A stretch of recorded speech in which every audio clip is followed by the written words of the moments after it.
Good afternoon to those of you in the Eastern time zone, and hello to everyone else in Canada and in different parts of the world who have tuned in. My name's Grant Buchanan, and I am the president of the Canadian chapter of the International Institute of Communications. It's my privilege to welcome you to this special session organized by IIC Canada.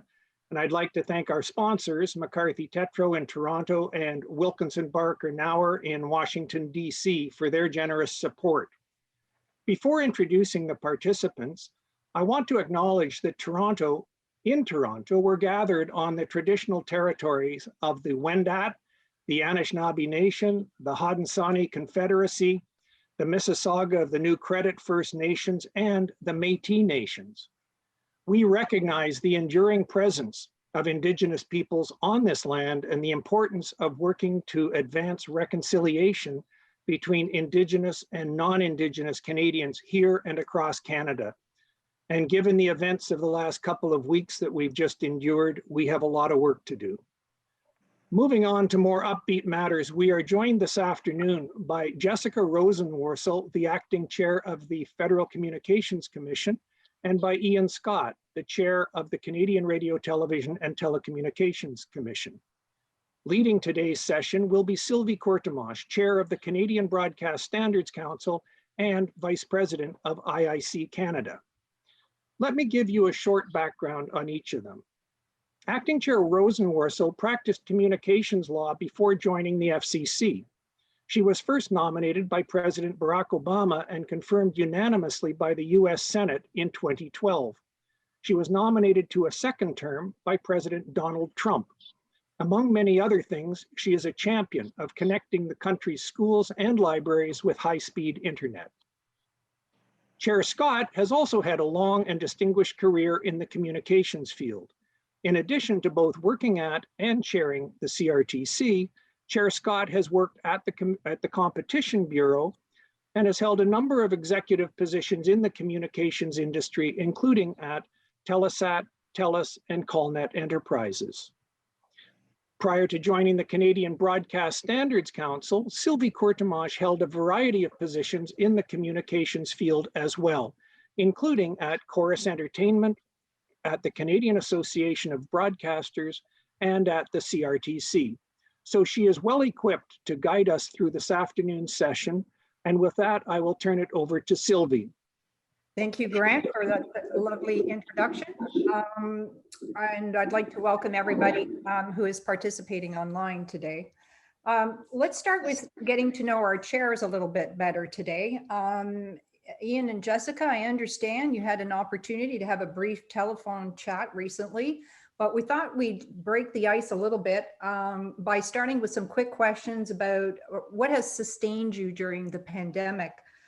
We all know that we had to dig deep to get through this, what is called an existential time. Jessica, can you give us, what's your current state of mind and what has it been during these difficult times? An easy one. All right, my current state of mind is optimistic. I feel the end days of this pandemic are approaching, and I'm going to take that optimism because it feels like it's fortifying every day I have working on these issues here in Washington. But what's gotten me through the pandemic, not things that are all that unusual. Like everyone else, I feel like we adopted a pandemic rescue dog. And so Bo, the 85-pound Labrador, has been keeping me company and keeping me active. So that's been terrific. We've been watching more on the screen than we usually do, but that's really driven by the lowest common denominator in my house, which is my son, who's 11 years old. So it's what he chooses. And I've otherwise decided at the end of every day to actually pick up a physical book and read from something that is not a screen and revisit that lost art, because a little less time with a glowing flat surface, I don't know, it feels like a good thing. So been doing more reading, been doing more dog walking, and been doing more watching of programs that young boys like. All right, thank you. So Ian, what sustained you during this pandemic? I think the first point that Jessica made is the most important one, and one that I share. I feel like there's just this great weight being slowly lifted off, employees at the commission and society generally. I mean, things are looking up, and you can just see the difference outside, people out and about on the streets, things beginning to reopen. So that is a very welcome sight. Family, I have the misfortune, in some sense, of the closed border, is that my adult son lives in the US. So I have not seen him in a long time. But my daughter, who's in university, has been at home with us. And we have just spent, more time together.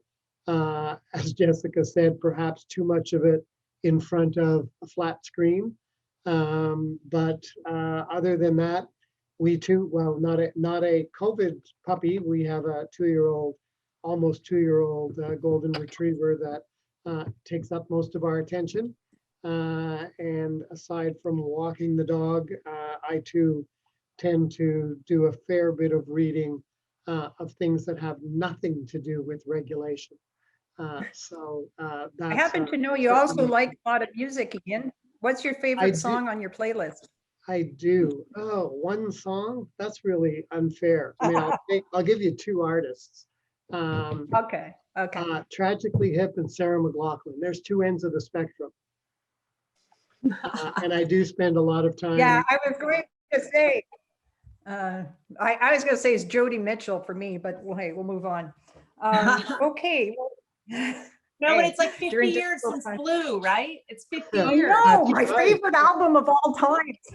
Yeah, it's a Great. classic. No, in my family, just for full disclosure, my brother is a musician, so he's part of this rock band called Guster. So my parents have the honor of having a regulator and a rocker for children, which is a little unusual.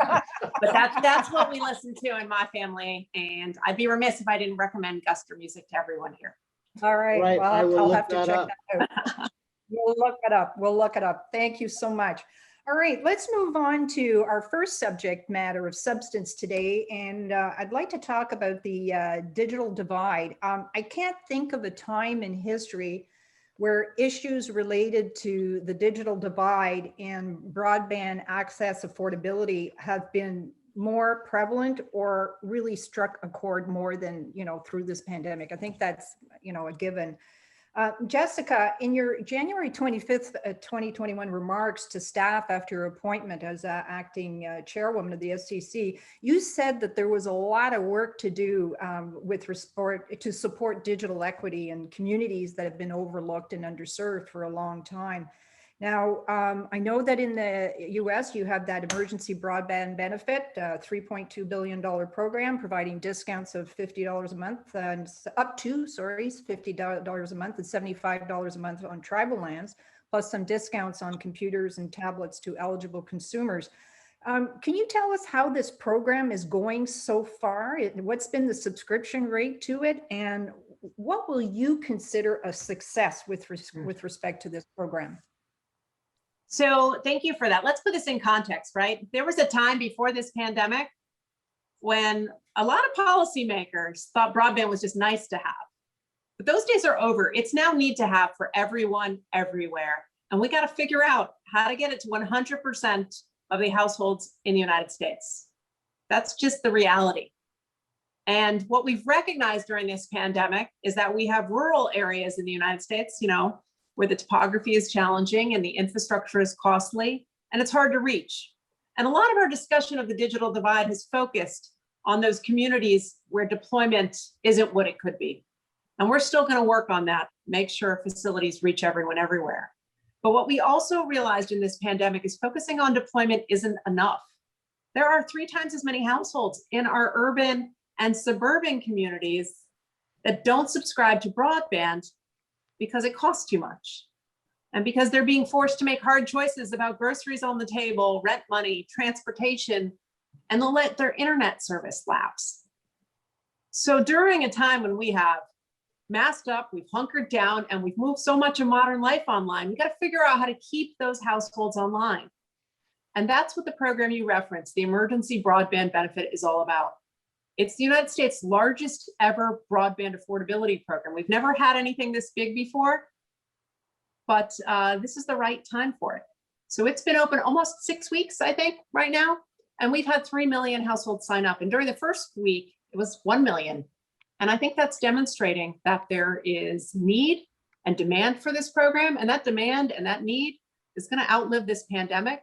So we're going to have to think over the long haul. How do we think about broadband affordability? And what kind of programs or practices do we need in place so that households who are struggling can still stay online?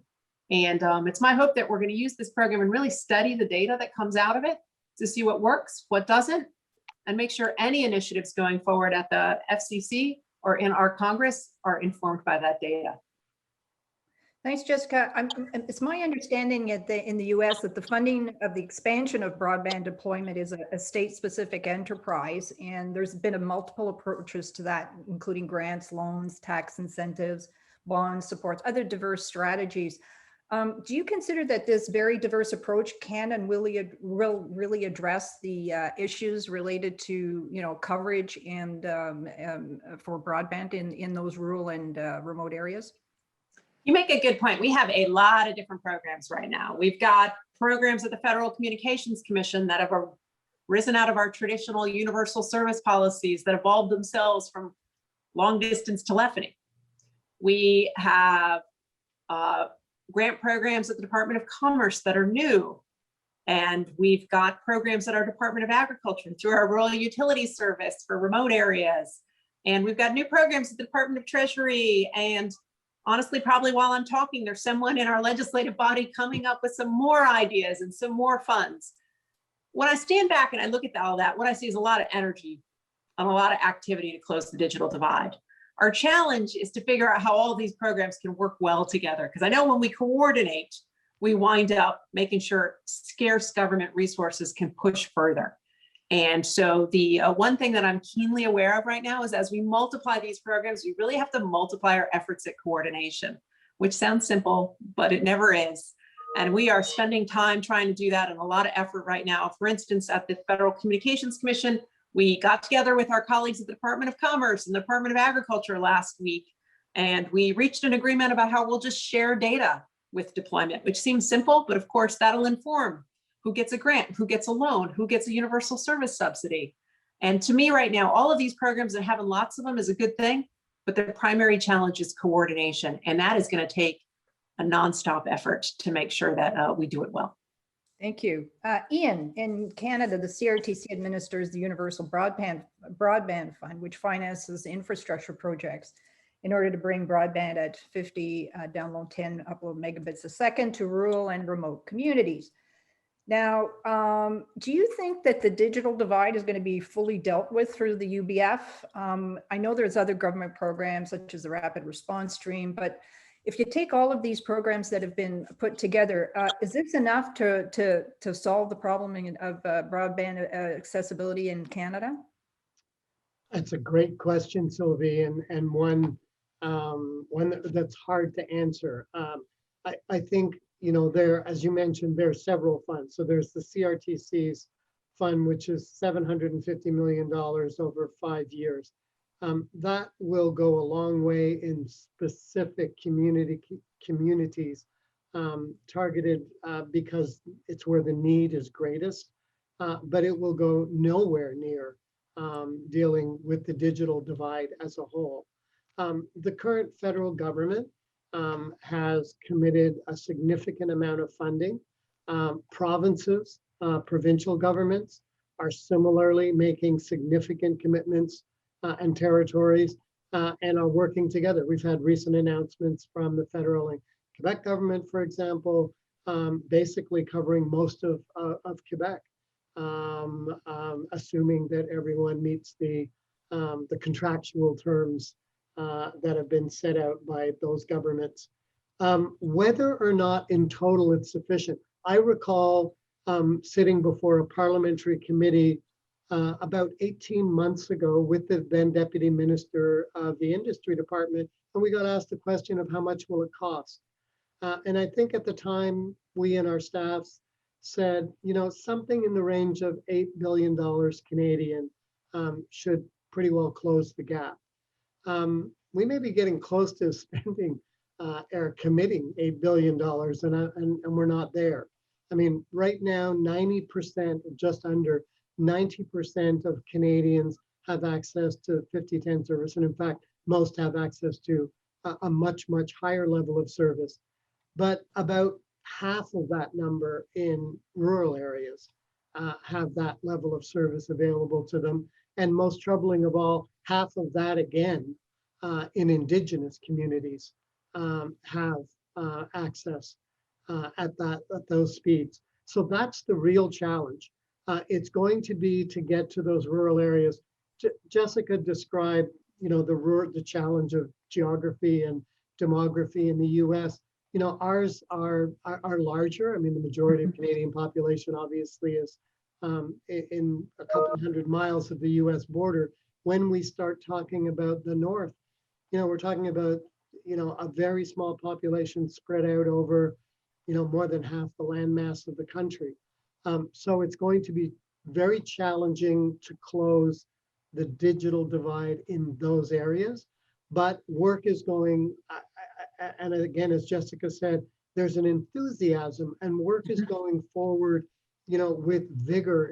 It's the glass half full part, perhaps, of the pandemic, that it's driven policymakers, legislators, and regulators to go, no, we really have to address both the affordability and the availability of service. So are we there? Last thing I'll say on this is Jessica and I had an opportunity a few weeks ago to introduce ourselves, and we both said the same thing about the real challenge, the last 2 or 3%. Absolutely. And hopefully, emerging technologies, satellite, others are going to help, but that's going to be the real challenge, the last 2 or 3%. So I agree. I totally agree with that about the last 2 or 3%.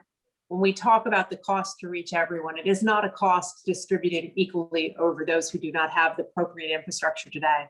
So the last 2 or 3% that present really big challenges. There are new technologies coming on board that could help us, but we need to recognize, quite honestly, that those are the costliest places to reach. But that's not going to stop us from recognizing we're going to have to find a way to do that. Agreed. all right, well, let's move on to our next subject matter, and like to talk about the regulator's role in ensuring competition. Jessica, it's been reported, and I got this from the Hollywood Reporter, that the consolidation in the US media, and a very reliable source, and telecom sectors have over the last 6 months included 410 deals worth approximately $83 billion. And that this represents the highest level of M&A activity in the last 3 years.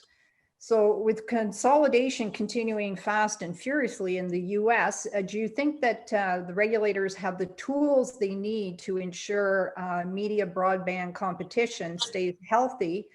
And if not, what's missing, beyond the funding measures that you're going to be dealing with?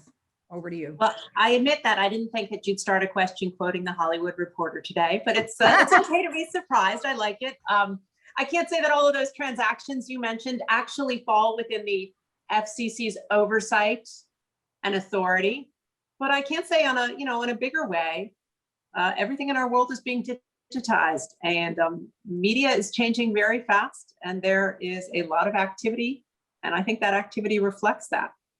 Now, I also know that when you deal with the underlying infrastructure, you've got a cost structure that rewards scale economies. And we've got to be mindful of that as we think about these technologies and their deployment. But we also have to, as regulators, identify ways that we can adjust our rules to promote entry and promote competition. So in the United States, for instance, one of the things that we've been doing is looking at the concentration of our network equipment market. There's only maybe a handful of major network equipment providers that we find have secure equipment that we trust. We need a bigger market. And so we are aggressively trying to stimulate the development of open radio access networks in the United States, so that next generation wireless equipment will find that it is more software centric in the radio access networks. And with that will come more possibilities for vendor diversity, competition, lower costs, maybe innovation as well. So that's an example of an area where we're trying to stimulate competition. I'd also point out that when we develop our agency's big 5G spectrum auctions, we think in advance about limitations on how much any carrier can bid for, because again, we want to promote competition. And we also promote competition by trying to think not just about licensed spectrum, but unlicensed spectrum. How do we get innovators access to airwaves that can be used for Wi-Fi and the like? And so I think it's incumbent on us to look at our policies at every juncture and try to figure out how we can stimulate additional competition in this environment. But I don't think the FCC is in the end going to be doing this alone. The antitrust subcommittee and our House of Representatives did a 16-month report, an investigation into markets far broader than what the FCC works on, but just digital markets generally. And there was a lot of discussion about principles of non-discrimination, data portability, interoperability. I think these are going to be features of our legislative dialogue going forward to, as we all wrestle with the reality you described, which is there's a lot of concentration and a lot of change. All right, thank you. Ian is the only non-lawyer on this panel, and with your economics background and professional experience in competition matters, I'm sure the issue of consolidation is of interest to you. Now, having said that, in Canada, we saw a huge wave of consolidation in the late 90s. And actually that we had like for 10 or 15 years, we had a lot of consolidation.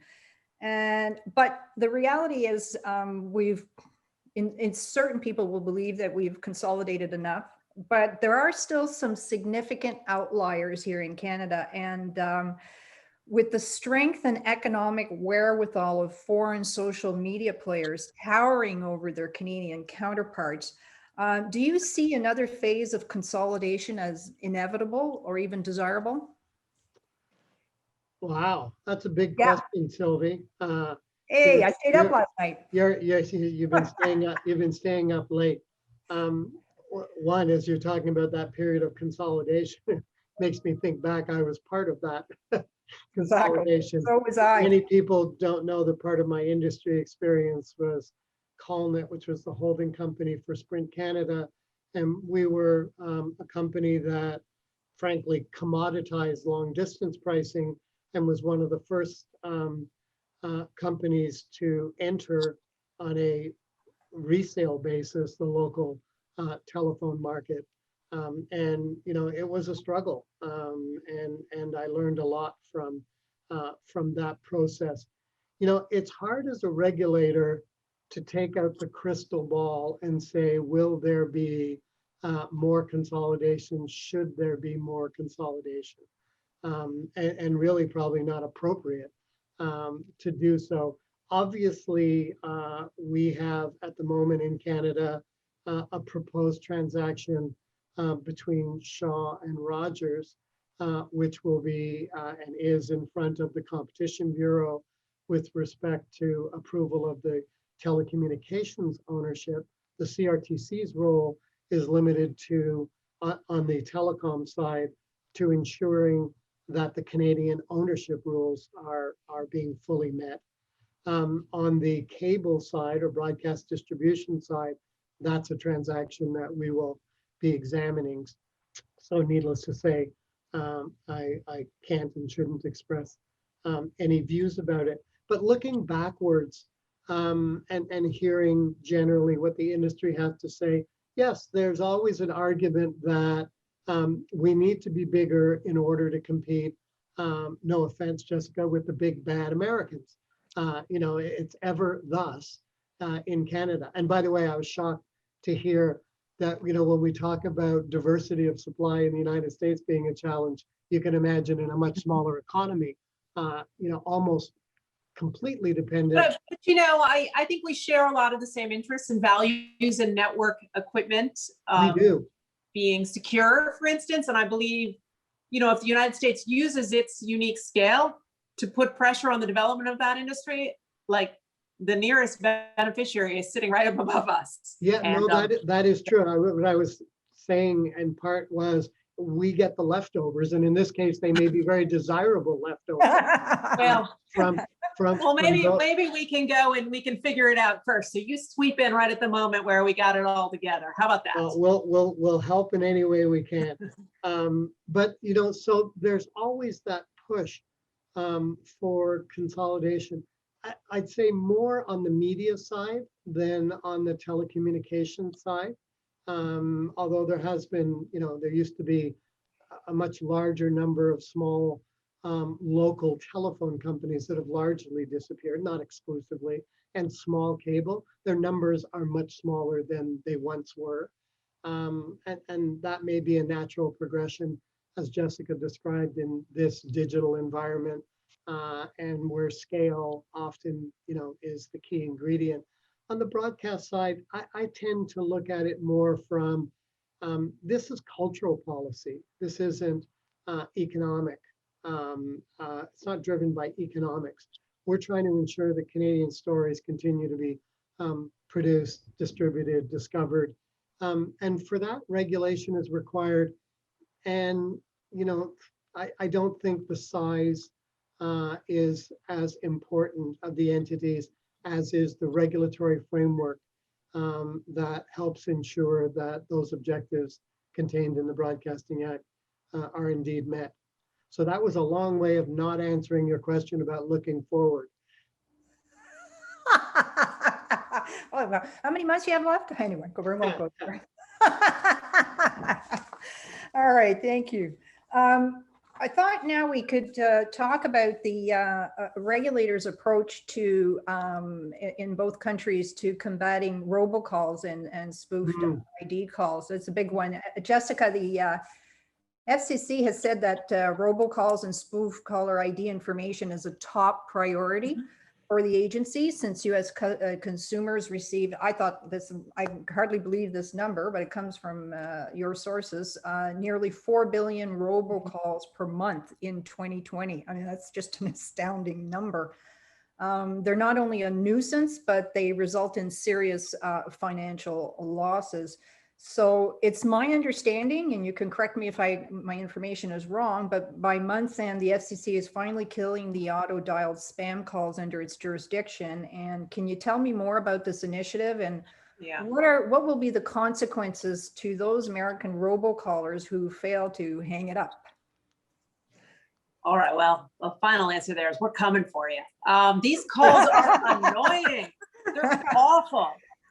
They're destroying trust in our communications networks. And look, it's not just us. Again, we share the North American numbering plan. This is a joint effort. It's going to need to be. I'll get to that later. But there are 3 things that we are doing right now. First, we are enforcing. We just issued the biggest fine in our history, a $225 million fine for someone who was scamming with 1 billion robocalls that involved, really cheap healthcare plans and a whole lot of fraud. We also now are sending cease and desist letters to any carriers who we think are bringing this junk onto the line. There are often carriers you don't hear of, but we basically tell them, you got 48 hours. If you don't knock it off, we're going to tell every other carrier they can block your calls. So there's a whole bunch of enforcement that's happening. The second thing we are doing is we're looking at technology. Tomorrow, Stir and Shaking goes live in the United States, and that's call authentication technology that should help every carrier who can deploy it identify if a call is really coming from the person they say it's coming from. It will cut down on spoofing. It will provide a common vocabulary for us to work on this. And then the next thing is we are putting pressure on our carriers to make available free tools to every consumer so that they can put something on their phone that cuts down on spam. And we're going to have to keep at it because these fraud artists, they're keeping at it too. One thing that I did notice was that the FCC signed a memorandum of understanding with the CRTC back in 2016. I would love to update that, make sure it is meeting this moment. And so maybe that's a dialogue we can get started, because we're going to have to lock arms around the world to try to stop this problem. Increasingly, it's becoming clear to us that a lot of this traffic is coming from abroad, and that's going to represent problems. And the way to solve that, again, is to lock arms and try to do this together. As far as enforcement goes, Jessica, I have to concur with you. You have a great record in collecting your fines at 90% collection rate.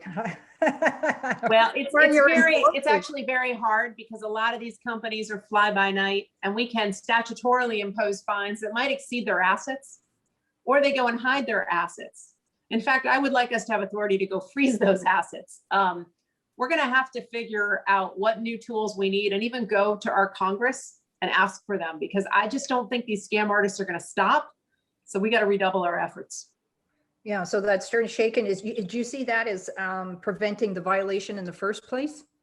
That's the goal. Like, you build it into the network level.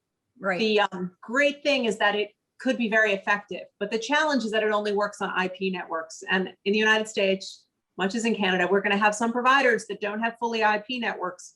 So there are portions on their network that we're asking them to develop other mitigation techniques for. And they are working on technologies that might work hand in glove with Stir Shaken, but that's going to need a little more time to develop. And so that is one limitation. Still, I'm proud that we're putting these technologies in place and that it starts tomorrow. Well, congratulations. What about public service campaigns and getting out there and trying to educate people on these, fraudsters? Yeah, we do a lot of that. I get more interview requests on this issue than anything else. And on a personal level, there's a lot of amazing stuff that my agency has been able to do on 5G and fiber deployment, but people just are like, let me tell you about robocalls. And, you have to respond back in kind. I know what it's like to sit down at dinner, try to have a quiet moment with your family, and then the phone rings and it's just someone who's offering you something you didn't ask for, don't want, don't need. We have got to get rid of this. They're causing all sorts of problems with fraud, but they're also destroying trust in communications, and we should care about that too. Okay, all right. Well, Ian, in Canada, the CRTC has been working on the problem for 17 years, at least according to my calculation, and started with the do not call list. Now, there are some people that don't have a lot of faith in the do not call list. And there's, it's gone from a high of 4.5 million to, I think the list is now down to 2.5 million. At least that's the information that I've got. It is a fairly onerous process, to, turn in tormentors. It's not necessarily very easy. With COVID, that's created obviously some more issues. So what are we going to do in Canada? Are we going to, try what's happening in the US with the Stir Shaken system? Because we do need to have the true display of those caller ID. And what's your game plan? I want you to expand on what the game plan is, because I think we're a little behind maybe. Yes and no. Our due date, so to speak, is the same as that of the US. Shaken Stirred or Stir Shaken. We have the same technology. We refer to it differently. We'll have to go back to the James Bond movies and or books to decide which is correct. How you drink your vodka. Jessica and I can take that aside.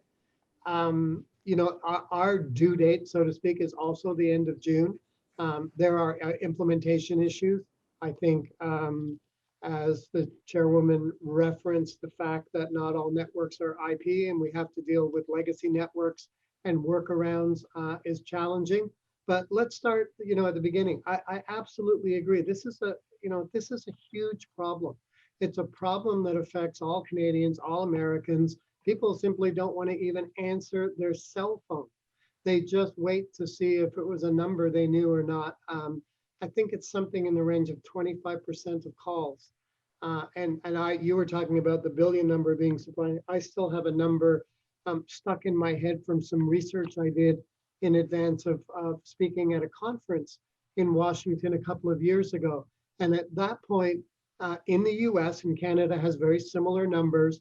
In a 1 month period, the number of robocalls averaged 1,950 per second. Wow.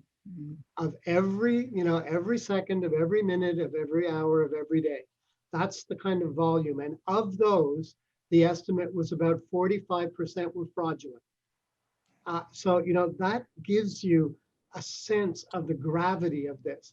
And I'll start by taking up the offer just extended by Jessica in terms of our existing MOU. We do have excellent working relationships at the staff level, both with the FCC and the FTC. We have similar arrangements around the world, and this is a global problem, and we need to root it out.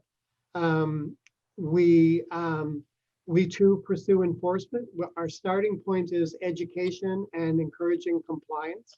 But you raised the example of the do not call list. For those who do not register and do not follow the rules, we pursue them, we identify them, and we amp them, administrative monetary penalties. And lastly, I really want to both concur and add to what Jessica said about using technology. So stir shaken is one aspect. Call trace is another that carriers are working on, so that we can ultimately link back, trace these calls to their source. But we've been doing in Canada a trial, for example, using artificial intelligence. And that currently is approved as a trial. It will come before the commission later this year, and we'll consider whether or not it should be made permanent. But the results of that trial right now indicate that using an approach based on artificial intelligence, over 1 billion calls have been blocked during the trial. So the answer, in part, just as technology is the source of the problem, you know, any 17-year-old who's computer savvy can probably figure out how to spoof a number. We need to use technology, and with the cooperation of carriers large and small, attack this problem at its root. So I am all in with the FCC. Yeah. We need to work on this together and globally, and use every tool available to us. I really appreciate what you just said also about artificial intelligence. I want to learn a little more, because one of the realities of a digital robocall environment is that we get very good at pattern recognition. And so we can figure out how to stop scams right as the scam artists move on to the next scam. And so we're going to have systems that are intelligent enough to evolve and adapt to those realities to really catch them. So I'm super intrigued by what Canada is doing on that. And it's an area where I hope we can work together so we can learn more. On the question of fines, I know that the significant fine that you were talking about, Jessica, related to a Texas-based health telemarketer, and it totaled what, 225 million US. Yeah. And in Canada, the most recent fine for a scammer was 50,000 for, you know, over maybe around 24,000. Are we too low on our fines in Canada? You know, do we need to amp up the amp? Well, fines always serve two purposes. There's retribution for your bad behavior. You violated the law. But there are also deterrents for others. And larger fines, I think, have the potential to look like larger deterrents. But again, it's not always easy to collect against some companies that know how to close up shop real fast and disappear. And we have to work with our Department of Justice and state attorneys general with their scarce resources to go after some of these actors. And that's a real challenge.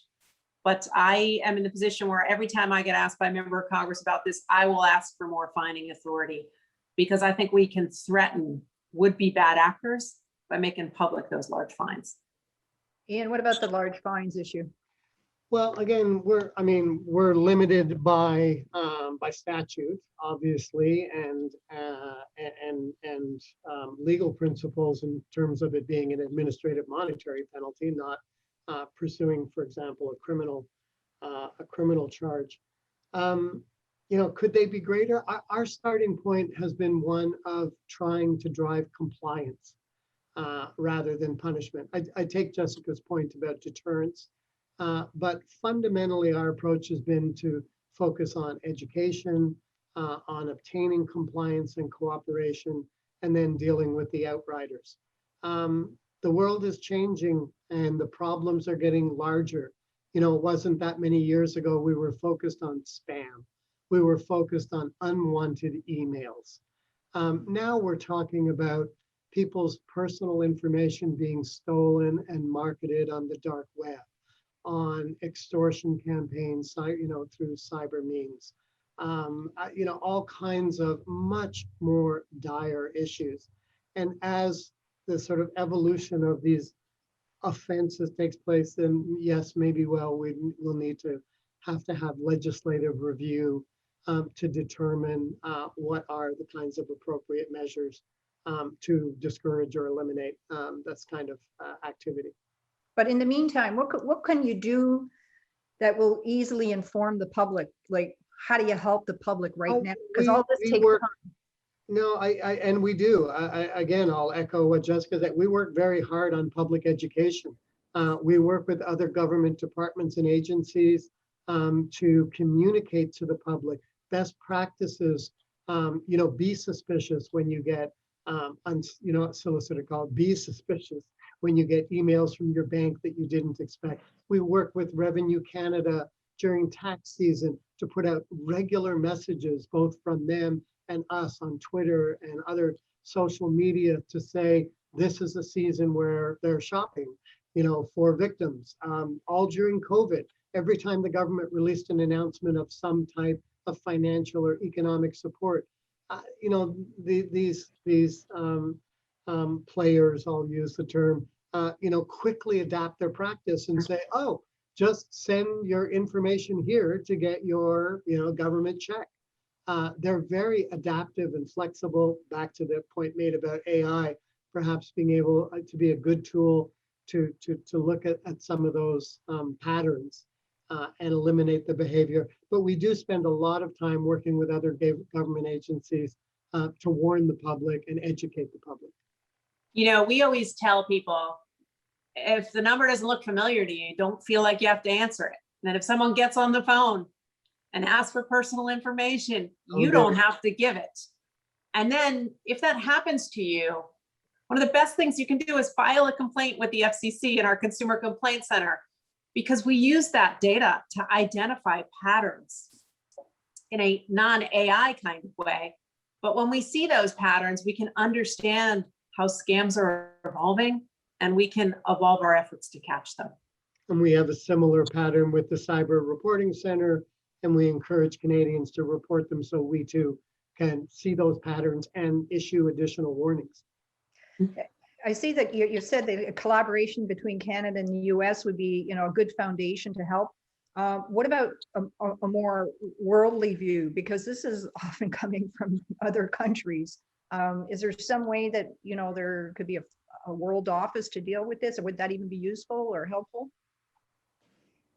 Well, what we've been doing a lot more traceback with our industry, especially as we put network level tools, make those available. And we are learning a lot more of this is coming from some countries abroad, not all of whom we have terrific diplomatic relations with, and some of which present real problems for our jurisdictional reach.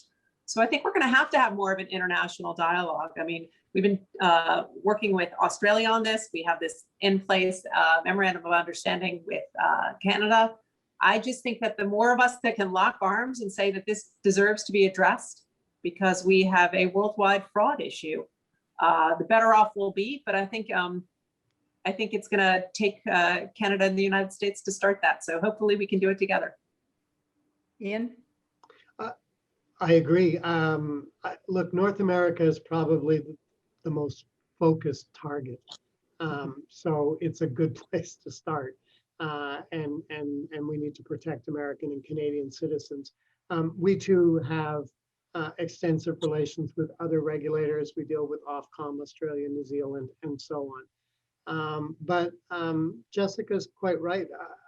It's not surprising that the bad actors involved in these activities generally don't pop up in countries where they're easily reached, or where the nature of the diplomatic relations allow for easy cooperation. They tend to go to places where it's very difficult to reach them, and then target North America. So we will use, I think, the first cooperation within North America is a great start. Reliance on technology and consumer awareness are additional tools, and we'll go from there. But it is a huge problem that both agencies are very much focused on. Well, I think there'll be a lot of people who will be happy to hear that. I'm going to digress a little bit at this point. Jessica, I've noticed that you're the only female commissioner at the FCC, and well, Ian's the only male commissioner at the CRTC. Interesting. Is that something that you're comfortable with, or creating any challenges for you? How does that work out on a day-to-day We basis? both love and respect all of our colleagues. There's the quick answer. Oh, well I gotta done, say- well done. No, I'm keenly aware. Look, there haven't been that many women in Federal Communications Commission's history. My former colleague, Mignon Clyburn, was acting chair, but save for that, there really hasn't been any other woman who's been given the keys to drive. And it's, it mimics a broader problem that we see in the United States, which is that there are too few women in science, technology, engineering, and math. And we're going to have to work to remedy that, because this is the growth sector in our economy. And so my thinking is, we got to do some work, but I also don't like to sit around and wring my hands over it. My feeling is I don't want to be on all these panels where we talk about it and everyone decries the state of the world. I would much rather just amplify the voices of women doing really good things in technology. So I did something as the only woman at the FCC for a while. I had a podcast, the first FCC podcast. I called it Broadband Conversations, and it was just with women in technology. And we just had some of the coolest folks on. I mean, I had members of Congress who'd talk about what they were doing with technology bills. I had the head of the Girl Scouts who used to be an aerospace engineer.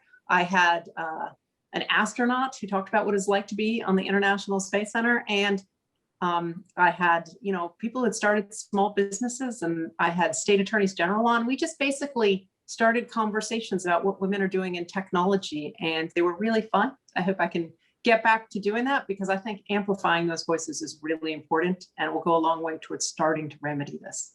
Sounds like a future replacement for Oprah. I don't think so. I don't think anybody who would listen to it would feel that way. But I figured, why not have these conversations in public? You have the ability to talk to some really interesting people about technology.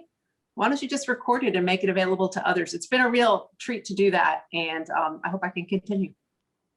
Yeah, it's very, very proactive. What about you, Ian? What are you going to do? What am I going to do in order to get more women on the commission? No. I guess all I can do is wait another year and a bit. No, in the industry. Look, Canada, and I assume the same is true of the United States. There's a lot of work to be done, but there is progress being made. And the commission is a great example of that. And I've participated on some of those selection committees. And it's clear that there is a great focus on qualified individuals and increasing diversity, both gender diversity and racial and other forms of diversity. Among those female appointees, we now have a young Northern Indigenous woman, which was a great addition to the commission. We have another woman of color of South Asian descent. So we're making progress, and I haven't looked carefully at all of the government's recent appointments, but being familiar with the process, I know that it's being paid attention to. We've also, if you will, I think Jessica used the phrase earlier, putting some heat on the industry. We've done that in the broadcast sector.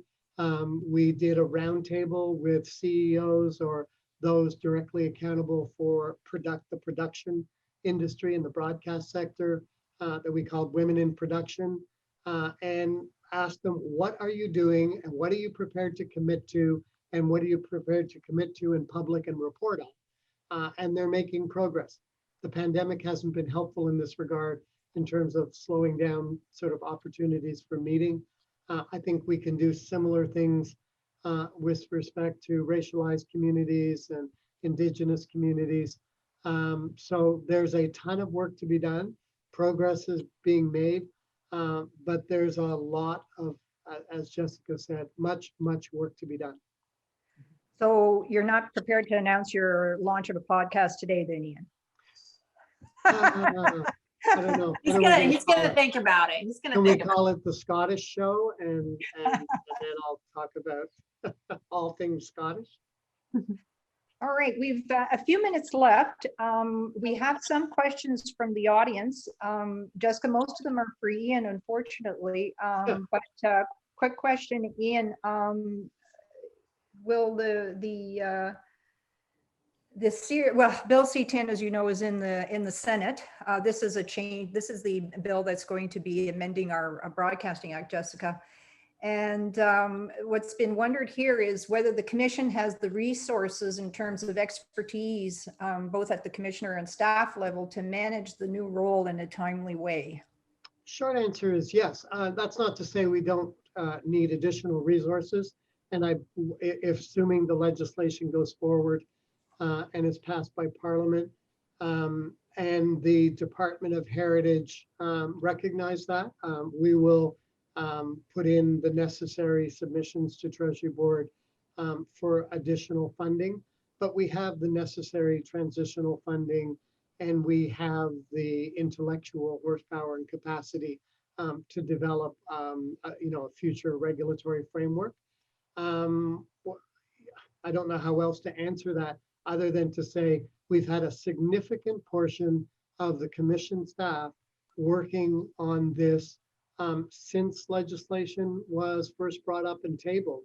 We're not waiting to find out, what are the questions to be asked. We've been working diligently to identify the kinds of issues that will need to be explored. And when legislation is ultimately passed by Parliament and any policy direction issued by government, we'll take all that into account and proceed to our usual public processes to develop a new and appropriate regulatory regime. But we'll get the necessary resources if we're lacking them. All right. I didn't plant this question, right? I'm telling you right off the bat, Ian, but it says, should the CBSC rules, which are our content regulation rules, we administer content for private broadcasters, apply to foreign streamers? If not, why not? But I guess what you're going to tell me, Ian, is you can't answer that at this time. You would be right. I couldn't. I'll just say one thing about it. I think there's something to be said for the model we have for broadcasters. What we have is, I'd call it co-regulation, Jessica, if you're not familiar with our approach. So we have a Sylvie's organization that deals with complaints made by members of the public about the content, broadcast by broadcasters. Would that work in a different situation? Quite possibly. You need to have some buy-in from the industry, which we have with the broadcast sector. We'd have to get that from other sectors. But I am a fan of the co-regulatory model. The Broadcast Standards Council then issues decisions. If a complainant isn't satisfied, they can still come to the CRTC. We still remain the sort of final recourse. And it doesn't apply to Canada's public broadcaster, the CBC.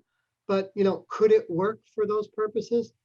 Yes, and I do think that kind of co-regulatory model is effective. We also have it on the telecom side for complaints. We have something we call the Commissioner for Complaints in the cable, wireless, and telecom sector. And again, they resolve billing disputes and those kinds of complaints. And then it's not the regulator dealing with it at the sort of first level. So that would be my answer to the extent I can answer, Sylvie. So here's a question to both of you, Jessica and Ian. During the pandemic, there have been virtual hearings, and we were wondering is that something that you're going to continue post-pandemic? I have been in a lot of virtual hearings. I've been in virtual congressional hearings. I have a monthly virtual meeting with my colleagues. I'm hoping that the end days of that are near and that we can gather in person again. And I appreciate that we now have virtual meetings in our toolkit, but I'm also longing for the day when we can just gather and do these things in person. So I hope that's going to be something we can do sooner rather than later. I certainly agree with that. And we have, I don't think the FCC holds public hearings in that traditional sense on regulatory matters anymore. We still do. We've held two. And it's been effective. Maybe takes a little bit longer than it would. We had public hearings in relation to the license renewal of the Canadian Broadcasting Corporation, and the hearing ended up running 3 weeks. It probably would have been 2 weeks and maybe a day or two without it having to be in virtual format. But I agree with Jessica that I long for that kind of personal interaction and contact, but it's another tool in our toolkit and we'll be able to use it. And this will be important when we're trying to do things and reach out to more isolated communities and have consultations. And I think it gives the commission food for thought. Absolutely. I mean, there are stakeholders in the decisions we make. We're going to find it easier to interact with us because we now have this in our toolkit. Mm-hmm. And as we exit this pandemic, let's keep that a part of it. You know, I mean, I did an meeting last night with leaders of the Navajo Nation, which is in the corners of New Mexico, Utah, and Arizona, and a very remote area. And, you know, traveling out of there would have been a day-long enterprise. And it would have been similarly day-long for them to reach me. But we had the capacity to have real discussion last night without anyone having to do that. And I think that we are lowering the cost of people interacting with their public officials. And that's something we should embrace as we come out of that pandemic. That's a good thing. That cost and hopefully the sort of diversity of sources of information for all of us as public officials. Yeah. Ian, obviously Bill C-10 is top of mind to a lot of people. Do you have a backup plan if it doesn't, for whatever reason, doesn't pass? Because it could take a long time for new legislation to be tabled. And a lot of people say, we really can't wait any longer. Time to act is now. So is there a backup plan? And what is it? How about yes, and I can't tell you. Well, at least I got a yes out of you. Well, I think, you know, that's a bit cute, but obviously we have to have an alternate plan. Look, the principles, these are amendments to the Broadcasting Act. They address many issues. The ones that the CRTC has identified publicly that we are most concerned about are that we've stated that we need legislative reform to change our toolkit, to give us modern adaptive tools. One, this is on the broadcasting side, we need clarity about our jurisdiction. Yes, we believe we already have jurisdiction over platforms when they're engaged in broadcasting, but they're subject to the digital media exemption order at the moment. And there was good reason for that at the time, but I don't think that's any longer the case. Two, we need access to data. We can't compel the production of data on the broadcasting side the way we can on the telecom side. We need to be able to do that. We've obtained quite a bit of data voluntarily, and so we can get some data. And thirdly, we need enforcement powers on the Broadcasting Act that we don't have. It's not good enough just to be able to threaten to remove someone's license. We need amps, and it so happens that all of those things are addressed in the proposed legislation. If we don't have that act, we will have to take other steps to deal with the challenges that are being experienced by the broadcasting sector in Canada today.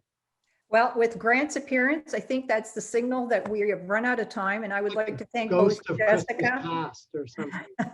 Jessica, like I've got a black hat or something on here which show up, but so maybe I'll thank Acting Chair Rosenworcel and Chair Scott, as well as you, for your time and for your thoughtful remarks this afternoon. We've obviously learned a lot more about the serious issues that you face and how you are dealing with them. I think we also appreciated the advice that you gave us about fraudulent calls. For example, I'll bet the scammers who called me at 12:28 this afternoon from 416-986-6428 pretending to be from Visa Security would be surprised to know they're going to get reported as soon as this session ends. We also heard something today about dogs, rescue and otherwise, the Hollywood Reporter, James Bond, and a reminder that physical books still exist. And by the way, I love the line as a parent. I love that line, the regulator and the rocker. I think that may be a movie someday. Anyway, to Oh, each of our, maybe. huh? You think? Maybe. Or a blog or something. Maybe. Anyway, thanks to each of our speakers. A huge virtual round of applause from all of us. Thank you. And Thank you. thanks again to our sponsors, Brian Tremont and his team at Wilkinson Barker Nauer, as well as our team at McCarthy Tetro here in Toronto. And a final reminder for the Ontario lawyers in the crowd, we'll be sending you the necessary information to allow you to claim for an hour of CPD accreditation. And last, a big thank you to our audience members as well. We appreciate that you have chosen to spend your time with us. You'll be pleased to know that thinking has already started for IIC's next conference, which we certainly hope is going to be in person, and we hope to see you there. So please stay tuned for future correspondence on that subject. And with that, have a nice afternoon, everyone. Thank you, Grant. Thank you, everyone. Thank you. Thanks. Bye all.